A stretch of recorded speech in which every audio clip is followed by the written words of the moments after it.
ভিক্ষুকের মতো হাত বাড়াইলাম, তুমি যদি ক্ষমা না করো কে আমাদেরকে ক্ষমা করবে? কে আমাদের মাফ করবে?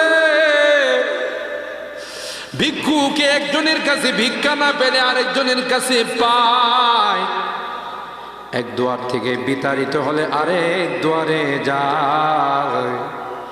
তোমার দরবার থেকে যদি মাহরুম হয়ে যায়, বিতাড়িত হয়ে যায়, কার কাছে যাব? কে আমাদেরকে ক্ষমা করবে?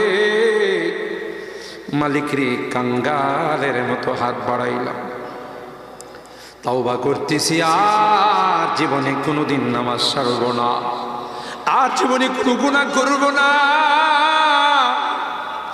আর জীবনে কোনোদিন বেপরদায় চলব না, আর কোনোদিন সুদী লেনদেন করব না। কিয়ামতের কঠিন ময়দানে